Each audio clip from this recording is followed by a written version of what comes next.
రామ్నాథ్ గారు చెప్పండి. నిజంగానే నాకైతే అనిపించింది, ఇఫ్ ఐఎమ్ నాట్ రాంగ్, పిచ్చుకు మీద బ్రహ్మాస్త్రంలాగా ఇలా చేయటం.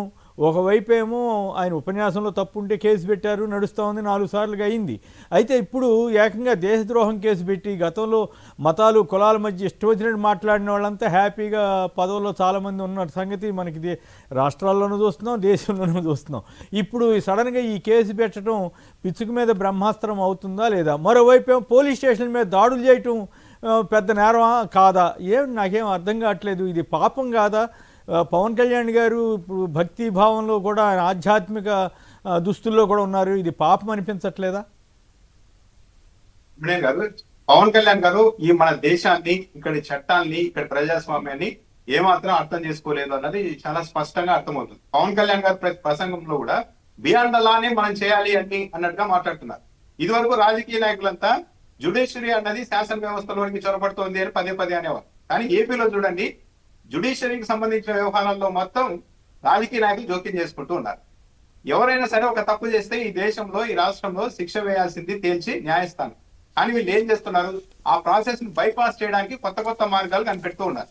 ఒకటేంటి, ఇప్పుడు రావణ్ మీద దాదాపు 100 కేసులు పెట్టారని చెప్తున్నారు. ఒక కేసులో బెయిల్ రాగానే ఇంకో కేసు, అదే కేసులో ఇలా పెట్టి తిప్పుతున్నారంటే దీని రీజన్ ఏంటి? కోర్టుల్లో ఇవన్నీ నిలబడవు కాబట్టి ఇతనికి మనమే పనిష్మెంట్ ఇవ్వాలి. రోజు ఊర్లు తిప్పుతూ ఉంటే, ఆ మూల నుండి ఈ మూలకు తిప్పుతూ ఉంటే అదే మనం ఇస్తున్న ఇతని పనిష్మెంట్ అని అన్నట్టుగా ఉంది. 100 స్టేషన్లను తిప్పడానికి రెడీ అయ్యారని చెప్పి శ్రవణ్ గారు చెప్తున్నారు. ఇంతకు మించిన పనిష్మెంట్ ఏముంటుంది అంటే, కోర్టులు వేయాల్సిన శిక్షల్ని కూడా మేమే మా అధికార బలాన్ని ఉపయోగించి చేసేస్తామన్నట్టుగా ఉంది. అయితే పవన్ కళ్యాణ్ గారు గమనించాల్సింది ఏంటంటే, అణచివేత అన్నది ఎప్పటికీ కూడా సక్సెస్ కాదు. మన ఇండియాలో, మన రాష్ట్రంలో అసలు సక్సెస్ కాదు. ఈ రోజు అధికారంలో ఉన్నారు కాబట్టి, పోలీసులు చెప్పిన మాట వింటారు కాబట్టి ఇవన్నీ నడవచ్చు, కానీ సక్సెస్ అయ్యే పరిస్థితి ఉండదు. ప్రజాస్వామ్యంలో అణచివేత అంటే ఎలాంటిదంటే, కుక్కర్లో ఆవిరి బయటకు వెళ్ళకోకుండా చేసేసి కింద మంట పెడితే ఏమవుతుంది? ఒకరోజు విపరీతమైన డ్యామేజ్ జరుగుతుంది. అదే ఈరోజు జరగబోతుంది. జనసేన పార్టీ కూటమి కార్యకర్తలకు సంబంధించిన ట్విట్టర్లలో, స్పేస్లో వాళ్ళే ఆందోళన చెందుతున్నారు. జగన్మోహన్ రెడ్డి ముఖ్యమంత్రిగా ఉన్నప్పుడు మనం అమ్మనా కూతురు తిట్టాం కదా, ఇదే మాట్లాడుకుంటున్నారు. అమ్మనా కూతురు తిట్టాం కదా, ఎంతమంది మీద వాళ్ళు ఇలాంటి కేసులు పెట్టారు. కానీ మనమేంది, మాట్లాడితే కేసు పెట్టేయడం కాకుండా 4-5 కేసులు పెట్టి వరుసగా తిప్పడం ఏంటి అని వాళ్ళే ఆందోళన చెందుతున్నారు. ఎందుకు ఆందోళన చెందుతున్నారంటే, వాళ్ళకేదో వైసీపీ మీదో లేకుంటే రావణ్ మీదో అభిమానంతో కాదు, సానుభూతితో కాదు.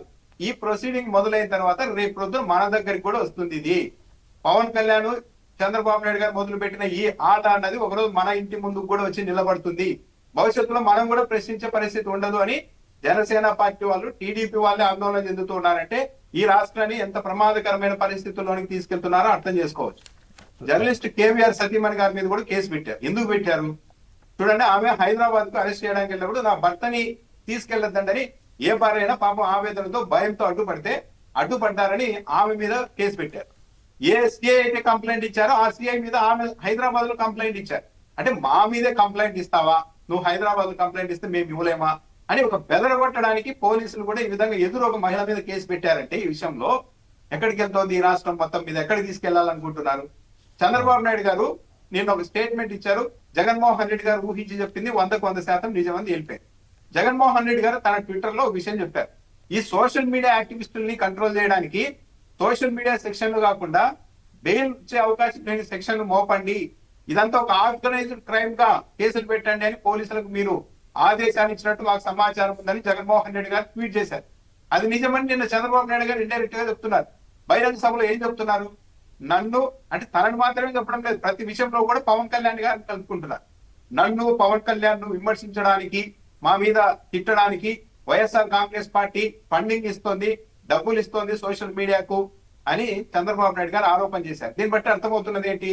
ఇక రేపు పొద్దున సోషల్ మీడియాలో ఎవరైతే చంద్రబాబు నాయుడు గారిని, పవన్ కళ్యాణ్ గారిని విమర్శిస్తారో వాళ్ళందరినీ లోపలేసేసి ఇది మామూలు సోషల్ మీడియా కామెంట్ కాదు, ఆర్గనైజ్డ్ క్రైమ్, వైసీపీ నుంచి డబ్బులు తీసుకొని వీళ్ళంతా అటాక్ చేస్తున్నారు అని వాళ్ళ మాటలు కూడా విలువ లేకుండా చేయడానికి, మొత్తం అందరినీ బెదరగొట్టడానికి, ఒక వ్యక్తి నిజం మాట్లాడినా సరే ఓకే అతను ఆ విధంగా ఈ ప్రస్తావన ఎట్లాగా వచ్చింది కాబట్టి ఈ చెప్పండి. ఒకటి, పవన్ కళ్యాణ్ గారు కాస్త పాపభీతితోటన్నా ఇట్లాంటి కేసులు పెట్టొద్దు, అయిపోయింది జరిగింది కదా అని చెప్పొచ్చు కదా. ఇప్పుడు తమిళనాడులో సీఎం గారి మీద ఆరోపణ చేస్తే కేసు పెట్టారు, అరెస్ట్ చేశారు, బెయిల్ ఇచ్చారు, వెళ్ళిపోయారు. ఇక అంతేగాని ఇట్లా తిప్పటం అంత పెద్ద ఇష్యూలోనే అట్లా తిప్పుతున్నట్టుగా కనపడలా. కానీ ఇక్కడ ఈ రకంగా చేయటం మరోవైపు ఏమో జనసేన కార్యకర్తలు, ఉదాహరణకి మనం బందర్ చూసాం, ఇప్పుడు నక్కపల్లి దగ్గర చూసాం, జనసేన అరాచకాలు జరుగుతుంటే వాళ్ళ మీద ఏమి కేసులు రావట్లేదు. రెండు, చంద్రబాబు గారు ఈ ఎదురుదాడి వ్యూహంలోకి ఎందుకు? ఒక పక్క ఏమో తను విమర్శిస్తారు, తను ఏదో అంటారు, మళ్ళీ ఎదురు దాడి చేస్తున్నారు. ఎందుకు? ఏమిటి ఆయన వ్యూహం? ఏమిటిది? రాజకీయంగా కానీ సామాజికంగా కానీ మీకేమన్నా స్పష్టత ఏమైనా వచ్చిందా? ఆ ఎదురుదా అంటే జనంలో వ్యతిరేకతని తట్టుకోలేక ఇట్లా మాట్లాడుతున్నారా? ఇప్పుడు నేను నిన్న సోషల్ మీడియాలో చూశాను, కొందరు రాస్తున్నారు చంద్రబాబు గారు ఏంటి ఇంత ఘోరంగా గతంలో పాలన చేయలేదు, ఇప్పుడు అంత బలహీనం అయిపోయాడేంటి, ఎందుకు ఇంత భయపడుతున్నాడని ఓపెన్గానే చర్చించుకుంటున్నారు. ఆ పరిస్థితి ఎందుకు వచ్చిందంటారు రామ్నాథ్ గారు? చంద్రబాబు నాయుడు గారు గమనించారో లేదో, సోషల్ మీడియాలో విపరీతంగా నెటిజన్లు, ఈ తరం యువత అంతా విసుగు చెందుతున్నారు. చంద్రబాబు నాయుడు గారు మీకు ఏం పని లేదా, మీరు ముఖ్యమంత్రిగా ఉన్నారు, ప్రతి బహిరంగ సభకి వెళ్తారు, తల్లి చెల్లి గొడ్డలి అది ఇది అంటారు, ఇంకేం మాట్లాడడానికి లేదా అని విమర్శించే స్థాయికి వచ్చారంటే చంద్రబాబు నాయుడు గారి యాటిట్యూడ్ చూసి అందరూ కూడా అసహనం గురవుతున్నారు. చంద్రబాబు నాయుడు గారు మొన్న పబ్లిక్ మీటింగ్ లో ఒక మాట చెప్తున్నారు, ఒక ముఖ్యమంత్రి అయ్యి పబ్లిక్ అందరినీ ఏ విధంగా మిస్లీడ్ చేస్తున్నారు అన్నదాన్ని చెప్తూ ఉన్నారు. సరే, హోంమంత్రి గారి మీద ఏదో వ్యాఖ్యలు చేశారు, అవి సమర్థనీయం కాదు. మన హోంమంత్రి అనిత మహిళ మీద ఇలాంటి వ్యాఖ్యలు చేసి అక్కడ మాత్రం మళ్ళీ దళిత మహిళా మంత్రి అంటున్నారు.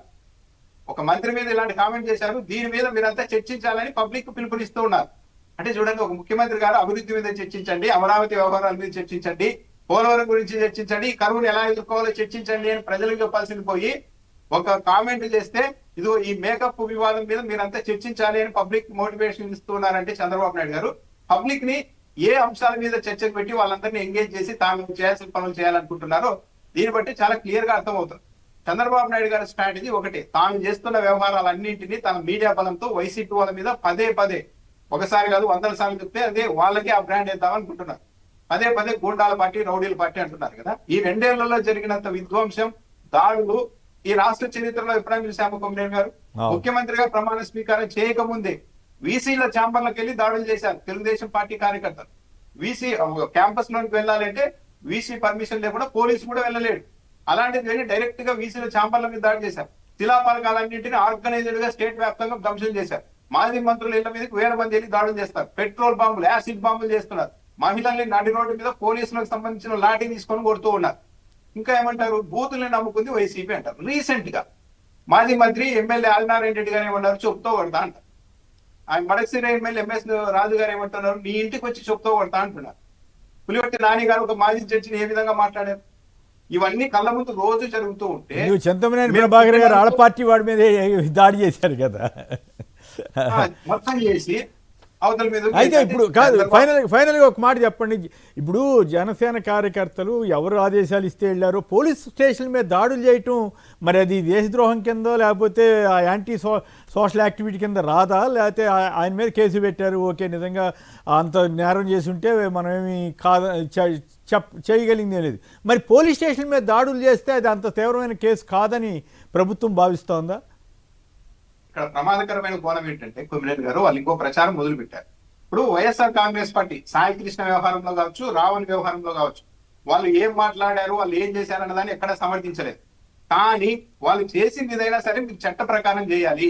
ఒకే కేసు మీద ఇలా 100 కేసులు పెట్టి తిప్పడం ఏంటి?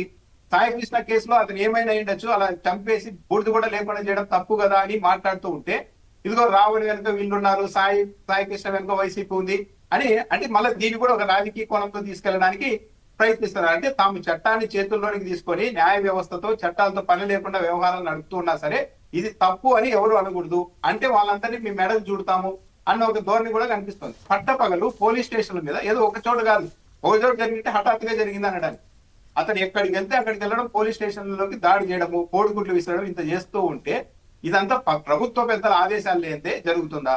నారా లోకేష్ గారే ఆ వేళకు ఆదేశాలు ఇచ్చినప్పుడు నా కార్యకర్తలను నేనెందుకు కంట్రోల్ చేయాలని పవన్ కళ్యాణ్ గారు అనుకున్నారా? నారా లోకేష్ గారు ఏమంటారు? మా కార్యకర్తలు తప్పులు చేస్తారు, సరిదిద్దుకుంటారు, తర్వాత ఆ మాత్రానికి మీరు కేసులు పెట్టారంటే చూస్తూ ఊరుకోవడానికి నారా లోకేష్ గారు ఇక్కడ లేరని నారా లోకేష్ గారు అన్నారు. మరి పవన్ కళ్యాణ్ గారు కూడా మా కార్యకర్తలు పోలీస్ స్టేషన్ మీద దాడి చేస్తారు, కేసు పెడితే చూస్తూ ఊరుకోవడానికి నేను లేదు అని ఏమైనా ఇండైరెక్ట్ గా చెప్తారా? వాళ్ళ మీద కేసులు ఏమైనా పెట్టారా? పోలీస్ స్టేషన్ మీద దాడులు చేయడం అంటే ఎంత పెద్ద క్రైమ్. అంటే మన రాష్ట్రంలో పరిస్థితులు ఎక్కడికి తీసుకెళ్లారు? ఇవన్నీ సహజము. పోలీసుల్ని కొట్టినా, పోలీస్ స్టేషన్ మీద దాడి చేసి ఇవన్నీ చాలా చిన్న అంశాలేమో అన్న ఒక మైండ్ సెట్ ని, ఒక వాతావరణాన్ని ప్రభుత్వ పెద్దలే దగ్గరుండి మరి ప్రజల్లోనికి ఎక్కిస్తున్నారు. అంటే పెద్ద పెద్ద క్రైమ్స్ కూడా ఇవి చిన్న క్రైమ్స్ లాగా కనిపించేలాగా ఒక పరిస్థితిని ప్రభుత్వ పెద్దలు సృష్టిస్తున్నారు. ఇది రాష్ట్రానికి అత్యంత ప్రమాదకరం. రైట్. పవన్ కళ్యాణ్ గారు సమాధానం చెప్పాలి. తన పార్టీ కార్యకర్తలు పోలీస్ స్టేషన్ మీద దాడి చేస్తే మీ స్పందన ఏంటి అని చెప్పాలి. కానీ ఎక్కడ స్పందించారు. వాళ్ళకి కావాల్సిన దాని మీద మాత్రమే స్పందిస్తారు. దాంట్లో కొంత నిబద్ధతతోటి చేస్తే మనం ఎవరం కాదనం, కానీ జరిగిన దానికి జరుగుతున్న వాటికి వాళ్ళు మాట్లాడేదానికి సంబంధమే ఉండట్లేదు. ఎదురు ఆరోపణలు చేయటం, మళ్ళీ వాటిని ఎదురు వీళ్ళ మీద సోషల్ మీడియా మీద దాడి చేయటం.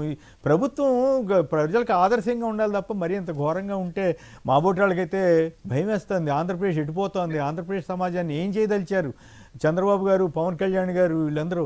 చంద్రబాబు గారిది ప్రధాన బాధ్యత కదా. ఆయన ఇన్నేళ్ళు 50 ఏళ్ళుగా రాజకీయాల్లో ఉన్నారు.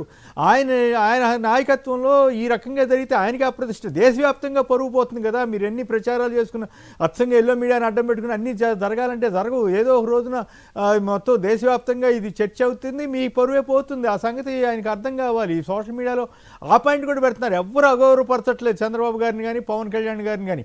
ఈ రోజులో అగౌరవపరిచే ధైర్యమా? ఒకవేళ ప్రశ్నిస్తేనే తీసుకెళ్లి జైల్లో పడేస్తూ ఉంటే దూషించారని ముఖ్యమంత్రి గారు చెప్తారేంటి అన్యాయంగా? ఎంత ధైర్యం ఎవరు చేస్తారు?